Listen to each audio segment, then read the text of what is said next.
Good morning, my dear students. As you know, we were doing chapter number 12, consumer protection. हम consumer protection कर रहे थे और consumer protection में बच्चा हम मीनिंग कर चुके हैं. कंज्यूमर प्रोटेक्शन का मतलब क्या होता है बच्चा? Protection of consumer. ठीक है, protecting the consumer interest, protecting the interest of consumer. ठीक है, हम मीनिंग कर चुके हैं इसका. ठीक है, उसके बाद कुछ जो टॉपिक्स हम कर चुके हैं बच्चा, मैं आपको बता रही हूं. इंपॉर्टेंस ऑफ कंज्यूमर प्रोटेक्शन,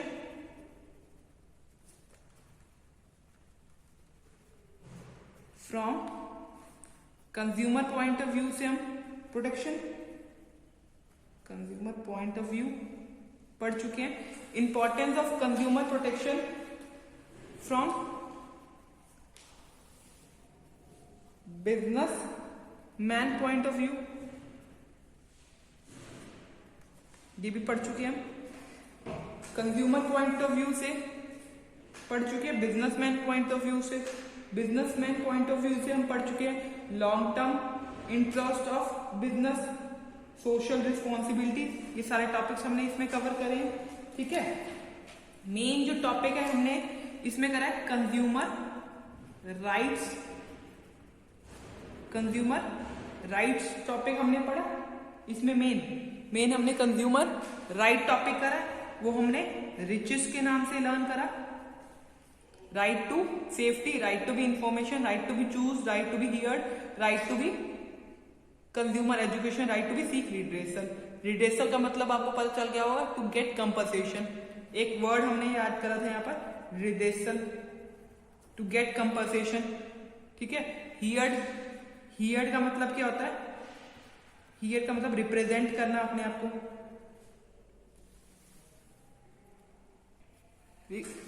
क्या करना है इसको? इसका मतलब क्या? To represent,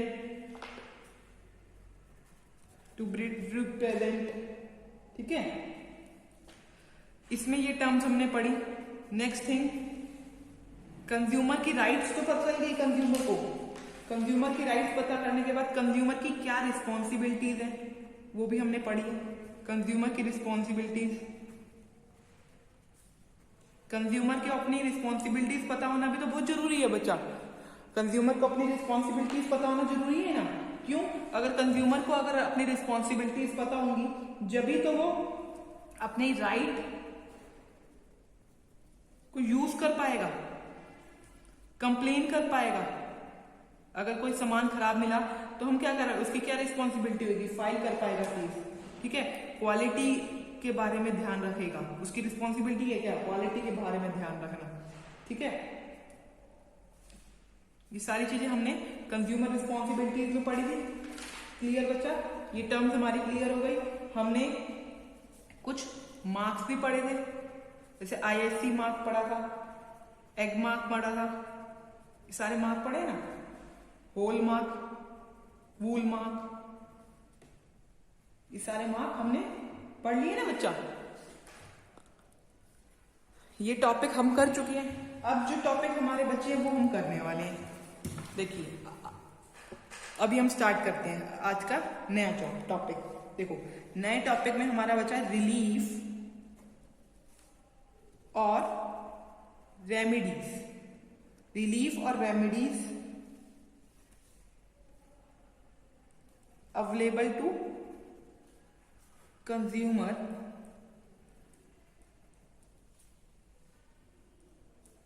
on complaint filed by him. देखो, कंज्यूमर क्या करेगा? कोई कंप्लेन फाइल करेगा, जब भी तो उसको रिलीफ या रेमेडीज मिलेगी. रिलीफ और remedies available to consumer on complain file by him. उसने कोई कंप्लेन करी है, उसको कोई प्रोडक्ट अच्छा नहीं लगा था, तो उसने क्या करा? अच्छा मतलब उसकी क्वालिटी उसको गलत मिली थी, उसको एक्सप्लॉइट करा गया था, तो उसने क्या करा? उसने कंप्लेन करी. क्या उसको रिलीफ मिला? क्या उसको उस चीज से फायदा मिला? अगर मैंने कोई कंप्लेन करी है तो मुझे क्या फायदा मिला, क्या रिलीफ मिला, क्या रेमेडीज मिली, वो हम यहां लिखने वाले हैं. एक एक पॉइंट हम ध्यान से पढ़ेंगे. देखो, पहला है removal of defects from the good. मैंने ना कंप्लेन करी, तो क्या हुआ कंप्लेन करने से? Removal of defect from the good. जैसे कि मैंने कोई इलेक्ट्रॉनिक आइटम परचेज करी, जैसे फ्रिज परचेज करा, फ्रिज में कोई भी डिफेक्ट था तो मैंने कंप्लेन करी, वो डिफेक्ट हटा दिया गया। Removal of defect from the goods, ये हमें रिलीफ मिला अगर हमने कंप्लेन फाइल करी, रिलीफ। ठीक है। सेकंड, रिप्लेसमेंट ऑफ गुड्स, कोई डिफेक्ट था उसको क्या करा, फ्रिज को रिप्लेस कर दिया, रिप्लेसमेंट ऑफ गुड्स। वो फ्रिज हमसे ले लिया गया और हमें नया फ्रिज प्रोवाइड कर दिया गया, रिप्लेसमेंट ऑफ गुड्स। ठीक है। अब रिफंड का मतलब पैसा वापस मिल गया हमें। रिफंड का मतलब अमाउंट, रिफंड दोबारा से पैसा हमें वापस मिल गया, हमें हमारा refund of the price paid. जैसे मैंने 50,000 का फ्रिज लिया था, 50,000 मुझे वापस मिल गए। Clear? Next thing, compensation of loss. अगर मुझे कुछ लॉस हुआ है तो मुझे क्या पे करा गया, कंपनसेशन पे करा गया। और injury suffered,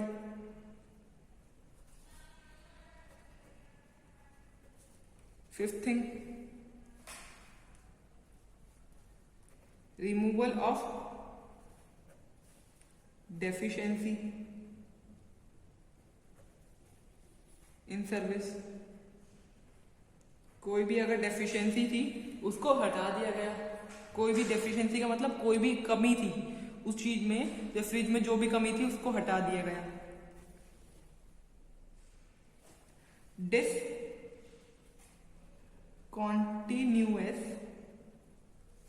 of unfair trade practices. Unfair trade practices को डिसकंटिन्यू करा गया। ठीक है, बंद कर दिया गया। Stopping the sale of hazardous goods. ये गुड्स कौन सी होती है? जो हमारी लाइफ या प्रॉपर्टी के लिए डेंजरस होती है, हेडाडेस गुड्स, तो उसकी सेल बंद कर दी गई। 8 point, withdrawal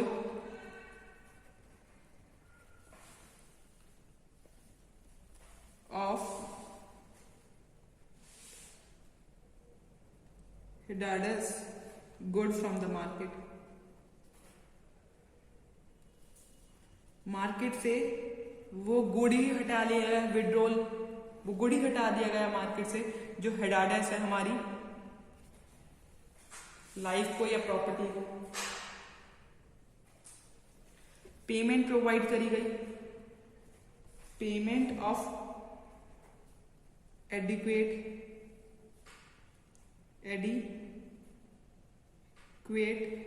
coast to aggrieve party. Aggrieve party को क्या कर दी गई? एडिक्वेट कॉस्ट पे कर दी गई, अमाउंट पे ऑफ कर दी गई। एग्रीव पार्टी कौन सी थी? जिस पार्टी ने वो सामान खरीदा था। ठीक है, कौन सा पॉइंट था बताइए? पॉइंट नंबर 9 हमने कंप्लीट कर ली है। इस पॉइंट में कोई डिफिकल्टी तो नहीं होगी मेरे अकॉर्डिंग बच्चा आपको। ठीक है, done. Next come to 10th point,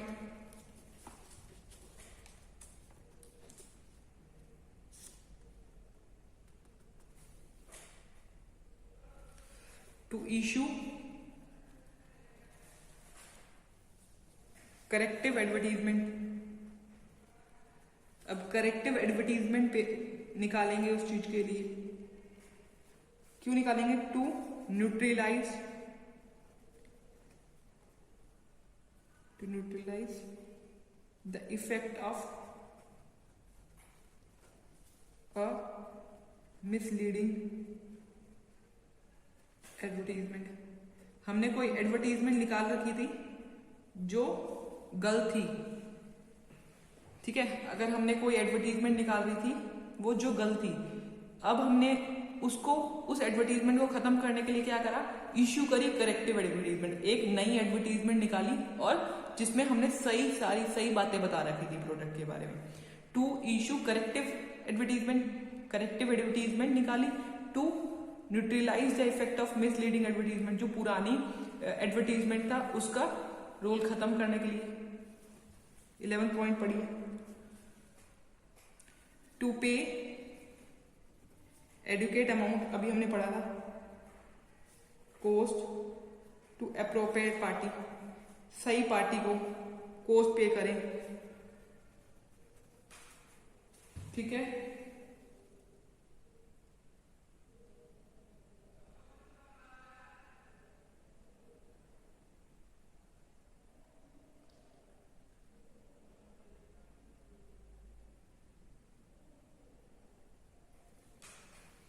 twelfth point, to पे एनी अमाउंट में क्या आएगा, अमाउंट, एनी अमाउंट, कोई भी amount not less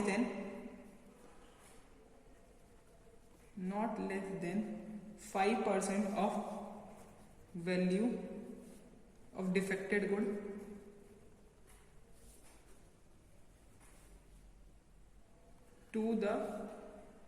to be credited to consumer welfare fund।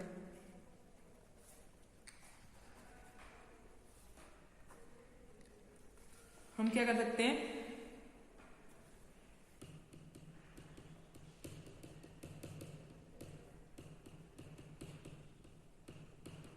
जैसे कि 2 लाख की कोई भी गुड थी, 2 लाख की कोई भी गुड थी, उसका 5%, जैसे 10,000 हो गया, 5% 10,000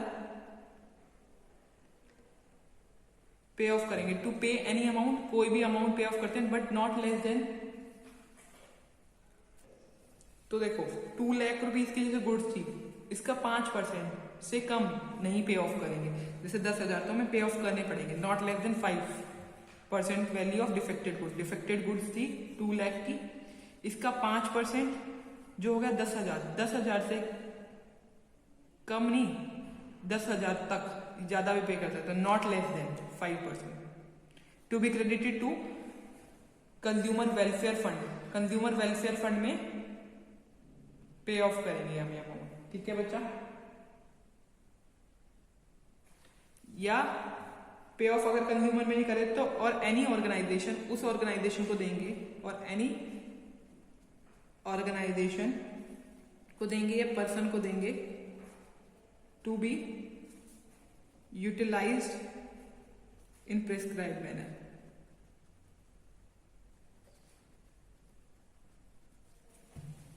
ये बच्चा, ये आपको क्लियर हो गया होगा, ये पॉइंट्स देख लीजिए एक बार दोबारा से। We have completed 12 points. एक बार ये 12 पॉइंट्स अच्छे से रीड कर लेते हैं, ठीक है।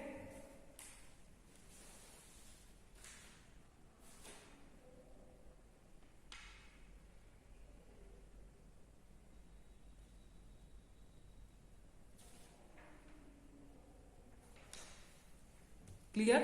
अब देखिए बच्चा, नेक्स्ट थिंग हमें जो पढ़नी है, इसमें रिड्रेसल एजेंसीज के बारे में पढ़नी है।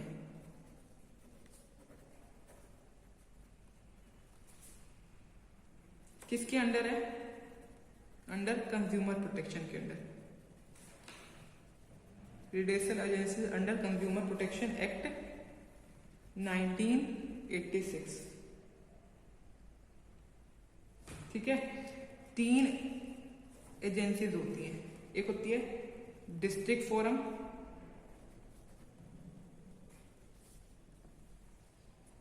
एक होती है स्टेट कमीशन,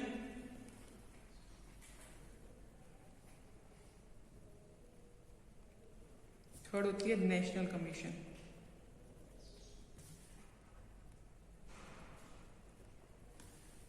क्लियर बच्चा? 3 रिडेसल एजेंसी होती है, district forum, state forum, national forum.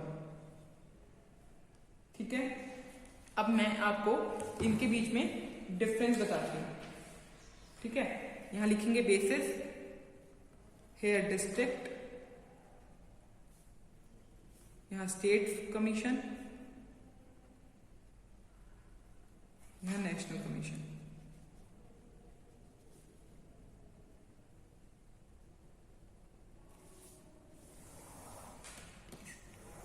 इधर से आपको क्लियर हो जाएगा।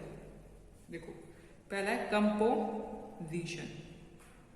कंपोजिशन में डिस्ट्रिक्ट, स्टेट, नेशनल। देखो, कंपोजिशन में ये किससे कंसिस्ट करता है? कंसिस्ट ऑफ प्रेसिडेंट, इसमें एक प्रेसिडेंट होता है और 2 अदर मेंबर्स होते हैं। President and 2 other members. One of member, एक मेंबर जो है has to be a women, एक मेंबर वीमेन होनी चाहिए। कंसिस्ट ऑफ प्रेसिडेंट, प्रेसिडेंट होना चाहिए इसमें और 2 मेंबर होने चाहिए, जिसमें से एक मेंबर वीमेन होनी चाहिए। ठीक है, अब देखो इसमें, देखो कंपोजिशन में consist of a president, consist of president and not less then 2 member, not less then other 2 members. 2 member से कम मेंबर नहीं होने चाहिए, प्रेसिडेंट होना चाहिए और एक इसमें वीमेन होने चाहिए।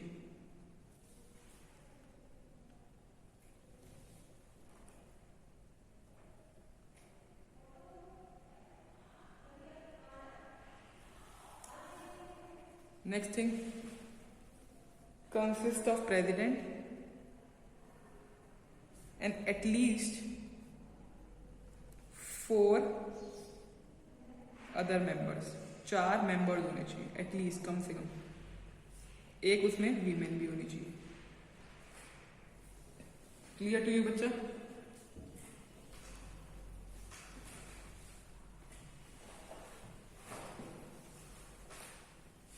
इसमें 2 मेंबर होने चाहिए, प्रेसिडेंट होना चाहिए। इसमें प्रेसिडेंट होना चाहिए और not less then 2 member, 2 member तो होने चाहिए, ज्यादा भी हो सकते हैं। एटलीस्ट कम से कम 4 मेंबर होने चाहिए और एक वीमेन होनी चाहिए और एक प्रेसिडेंट। ठीक है, अब देखो हु कैन बी प्रेसिडेंट। अब इसमें देखो प्रेसिडेंट तो लिख रखा है, बट कौन होगा प्रेसिडेंट? देखो प्रेसिडेंट होगा, कौन होगा? एक वर्किंग और रिटायर्ड जज ऑफ डिस्ट्रिक्ट कोर्ट।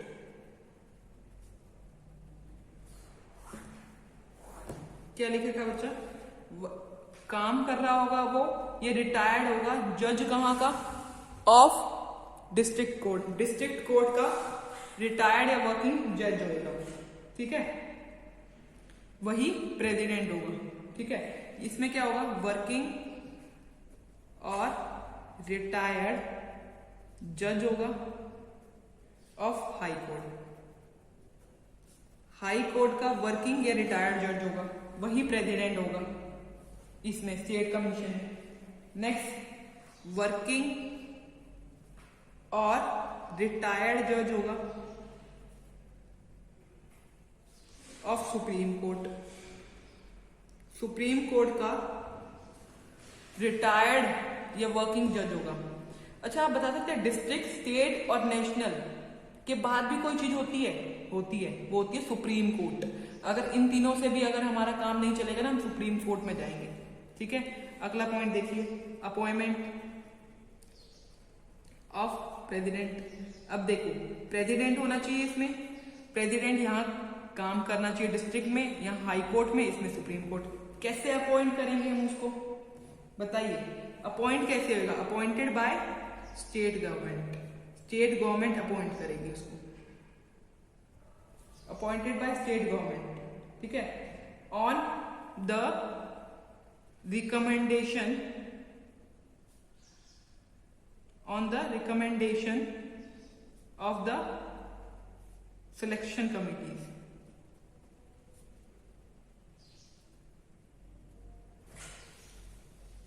डन बच्चा। अपॉइंटेड बाय स्टेट गवर्नमेंट, इसमें भी स्टेट गवर्नमेंट जो होगी वो अपॉइंट करेगी। किसको अपॉइंट कर रहे हैं हम? प्रेसिडेंट को अपॉइंट कर रहे हैं। The president is appointed by state government after, state government खुद थोड़ी ना कर लेगी, कंसल्टेट करेगी। After consultation with the chief justice, chief justice के साथ कंसल्टेट करेगी of high court, high court के चीफ जस्टिस के साथ कंसल्ट करके ही, चीफ जस्टिस के हाई कोर्ट के साथ कंसल्ट करके करने के बाद स्टेट गवर्नमेंट अपॉइंट कर लेगी। क्या अपॉइंट कर लेगी? प्रेसिडेंट अपॉइंट कर लेगी। और इसमें कौन अपॉइंट करेगा? President, central government, central government appoint करेगी। सेंट्रल गवर्नमेंट भी तो किसी से कंसल्टेशन लेगी। After consultation with chief justice, chief justice of India. ये चीज आ गई समझ? अब देखो ज्यूरिडिक्शन,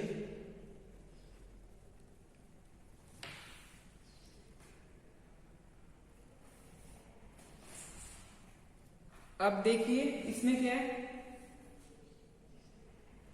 इसमें क्या इसका मतलब ये है कि हम कंप्लेन फाइल डिस्ट्रिक्ट में कब कर सकते हैं, स्टेट में कब कर सकते हैं, नेशनल में कब कर सकते हैं। हम कंप्लेन फाइल डिस्ट्रिक्ट में जब कर सकते हैं जब हमारी वैल्यू जो है ना, किसकी? गुड्स की, वैल्यू ऑफ गुड्स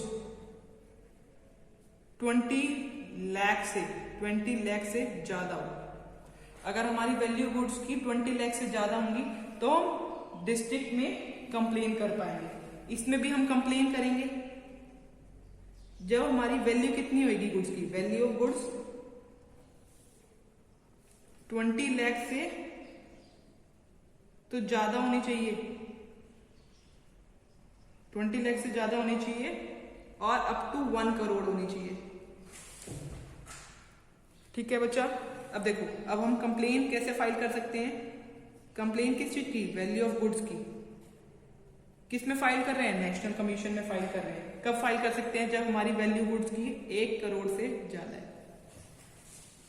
डिस्ट्रिक्ट में कब कर सकते हैं? जब हमारी 20 करोड़ से 20 लाख से 20 लाख से ज्यादा है वैल्यू गुड्स की। जब 20 लाख से 1 करोड़ तक है तब हम स्टेट कमीशन तक में कर सकते हैं फाइल। क्या?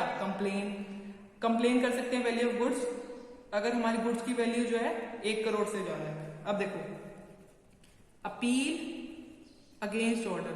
अपील अगेंस्ट ऑर्डर का मतलब, मुझे इसके ऑर्डर से सेटिस्फेक्शन नहीं मिली, मुझे डिस्ट्रिक्ट जो फोरम है इससे मुझे मेरे आंसर जो मुझे उन्होंने आंसर दिए उससे मुझे सेटिस्फेक्शन नहीं है, तो मैं क्या करूं?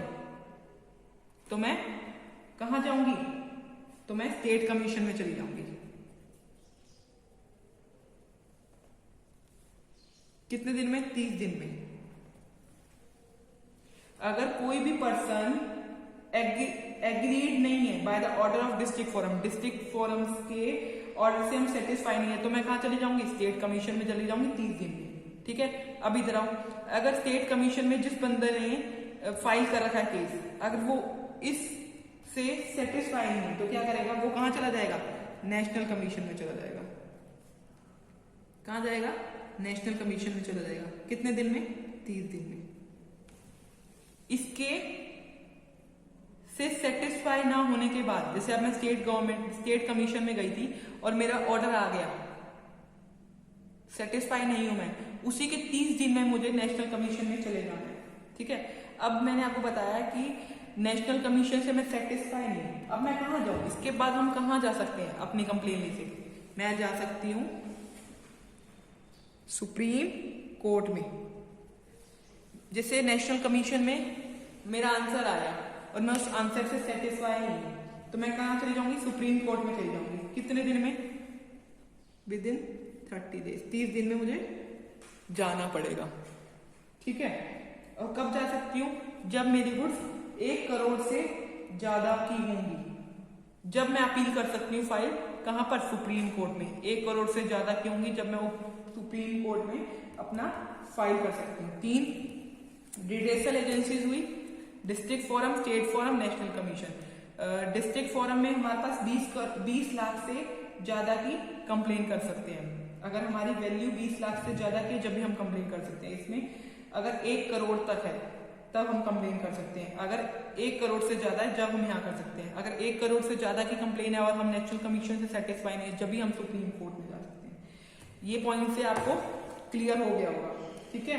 एक बार आप अपनी बुक से पेज नंबर 540 पे पढ़ लोगे, ठीक है।